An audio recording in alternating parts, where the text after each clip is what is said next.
Paz do Senhor, pessoal, como é que vocês estão? Eu espero que todos estejam bem.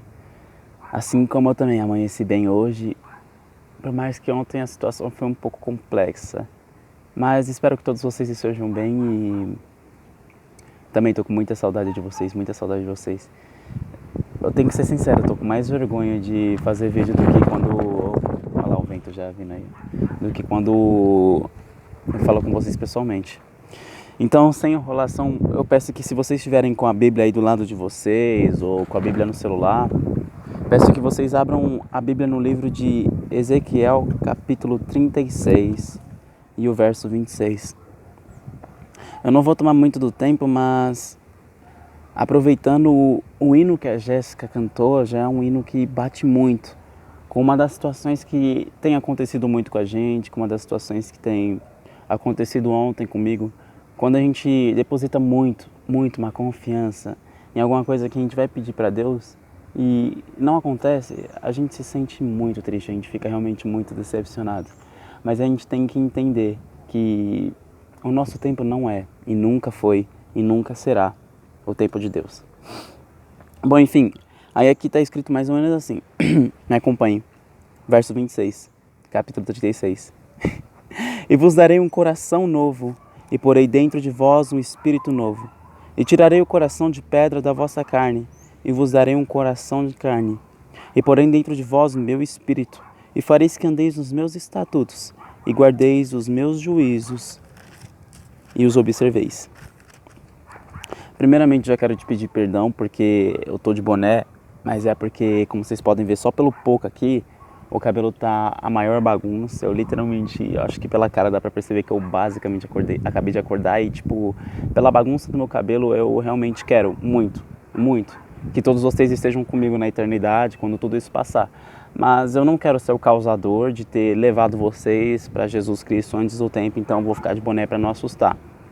Esse verso, ele se encontra em uma situação de Israel muito precária, porque eles estavam sendo assolados, estavam sofrendo abates e o pessoal afora, os povos afora, os gentios, estavam muito fazendo opróbrio, estavam zoando mesmo, estavam quebrando o pau, zoando o povo de Israel, e isso acabou que chegou a Deus.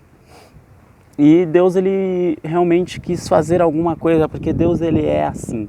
Ele vê uma situação, ele vê quando as coisas estão difíceis para a gente e ele realmente entra no meio para fazer alguma coisa, porque ele ama. Mas a gente percebe nesse verso que ele não fez por amor ao povo, porque o povo estava sofrendo opróbrio, o povo estava sofrendo zoações, assim dizendo, porque eles faziam isso acontecer.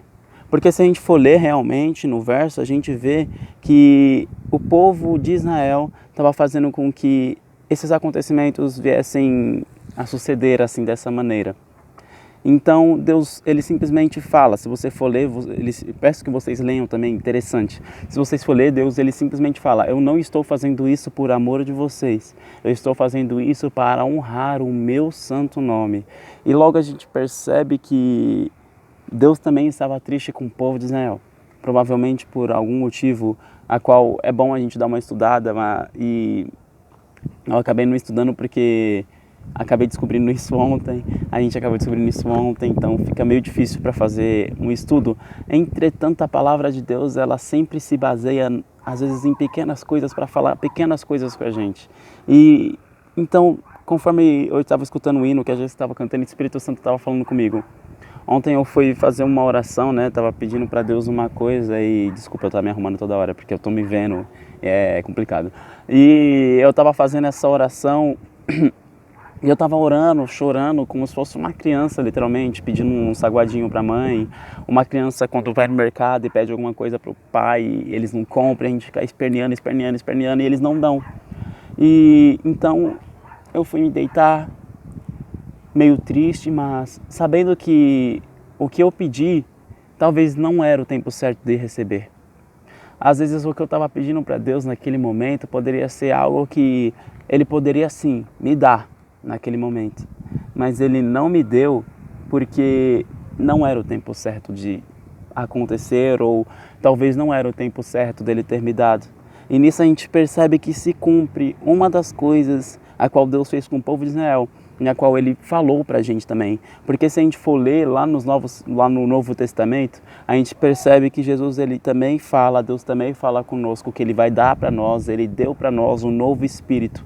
E o Espírito Santo, que é o que está dentro da gente, que é o nosso melhor amigo. É o Espírito Santo que está dentro da gente. Esse é o novo Espírito que Ele colocou na gente também. Assim como a gente vê no verso 27, que fala assim: e porei dentro de vós o meu Espírito e farei que andeis os meus estatutos e guardeis os meus juízos. A gente, pelo menos eu por mim, eu vivi uma vida muito errada com Deus, muito errada. Eu nasci em berço evangélico, mas eu não era um evangélico. Eu simplesmente não gostava de Deus, tinha vergonha de falar do nome dele, tinha vergonha de citar a Deus e eu só usava ele como se fosse um amuleto para fugir de demônio, porque eu acordava à noite, para vocês terem ideia, eu tinha até medo do Salmo 91, que era aquele que habita no esconderijo do Altíssimo, a sombra do Onipotente. Nossa, como eu me cagava escutando esse salmo, porque eu sempre ficava pensando, nossa, será que a peste perniciosa vai me pegar? Será que o espírito que assola à meia-noite, que voa ao meio-dia, vai me pegar? Eu sempre ficava com muito medo. Então, ao invés de ser um verso que me confortasse, era um verso que me dava medo. Mas, conforme o tempo foi passando, Deus ele foi se apresentando para mim de uma forma diferente. E Ele tirou um coração duro que eu tinha, um coração de pedra, e colocou em mim um novo espírito. E você percebe que você está com esse novo espírito quando você pede alguma coisa para Deus, quando Deus não faz o que você quer, mas mesmo assim você confia nele. Quando você ora, chorando, clamando a Deus de uma forma que você não consegue nem explicar, de uma forma que você poderia chegar na pessoa que você mais ama e pedir daquele jeito, aquela pessoa não fazer, e você simplesmente aceita isso, simplesmente aceita. É a melhor forma que eu posso fazer, se você simplesmente aceita o que não aconteceu, é sinal que você tem um espírito novo. É sinal que você realmente está com um novo Espírito de Deus. E que o seu coração já não é mais o coração que você tinha antes. Que o seu coração já não é mais aquele coração duro que você possuía antes. Porque agora você tem um Espírito novo. Você tem o Espírito de Deus. Você tem o Espírito de alguém que é paciente. Porque se a gente for ler no livro de Coríntios, o amor, ele fala sobre o amor, e o amor é paciente. O amor, ele sabe esperar. E quando você realmente ama a Deus, você entende que Ele sempre tem alguma coisa melhor para fazer. E se Ele simplesmente tivesse respondido minha oração ontem? E se simplesmente tivesse acontecido ontem? Será que teria sido tão impressionante quanto o dia que Ele marcou para acontecer? E se no dia que Ele marcou para acontecer para mim, será um dia em que novas coisas vão acontecer? Será um dia que eu esteja mais preparado? A gente não sabe, mas isso entra a base da confiança. E eu posso dizer realmente, eu confio em Ti, Senhor. Eu confio realmente na palavra que o Senhor tem, porque essa é a palavra que Ele coloca dentro da gente, esse é o Espírito que Ele coloca dentro da gente, o Espírito de confiança. E você sabe que confia. Quando você pede, Ele diz não, mas você entende. Entende que Ele tem o melhor. Entende que Ele tem realmente alguma coisa para fazer melhor. Eu não entendo muito bem o porquê dessa palavra, mas a gente tem que entender que o Espírito Santo ele tem as suas maneiras de agir, sempre tem as suas maneiras de agir. E eu acredito que se você está passando por uma situação que talvez você esteja tanto clamando a Deus e aparentemente Ele não está te ouvindo, não se desespera, porque Ele está sim ouvindo, mas não é o tempo certo de agir. A prova numa escola, ela só acaba quando chega no tempo de acabar a prova. Você não pode finalizar uma prova antes, porque por mais que você acabe a prova antes, você vai ter que esperar o tempo certo de todo mundo da sala terminar a prova para você terminar também. Ou para você entregar a prova. O professor não vai liberar você mais cedo. O professor não vai terminar a sua prova, não vai tirar a sua prova e liberar você mais cedo que os outros alunos, não. Ele vai esperar o tempo. E quando o tempo chegar, ele vai pegar a sua prova e vai corrigir ela da forma que for para ser corrigida. Então, nossa, eu estou errando muito o vocabulário, meu Pai eterno. Então, eu peço, não se desesperem, simplesmente confiem, realmente confiem na palavra que Deus tem para todos nós. E lembre-se que a gente tem um novo espírito, a gente tem um novo coração, um coração de carne, e é o coração a qual Deus colocou dentro da gente. Aquele tempo, Deus fez aquilo por amor e honra ao nome dEle. Mas hoje Ele faz por nós, porque Ele nos ama, porque Ele enviou o único Filho. Ele enviou o seu bem mais precioso, por amor de nós.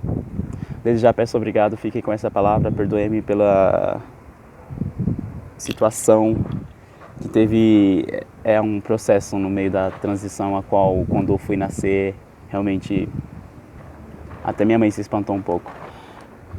É difícil, mas eu peço que fiquem com essa palavra e guardem essa palavra dentro do coração de vocês. Espero que ela venha e toque vocês da mesma forma que me tocou. Agradeço, eu tô com saudade de vocês, mano, saudade de vocês mesmo. Presbítero André, nossa, mano, se você tivesse aqui agora, ó, desse lado aqui, ó, glorificando, ó. Dá até pra ouvir a sua voz, você não tá do meu lado, mas dá pra ouvir sua voz aqui. Tô com saudade de todos vocês, Maiara, Jorge, todo o pessoal.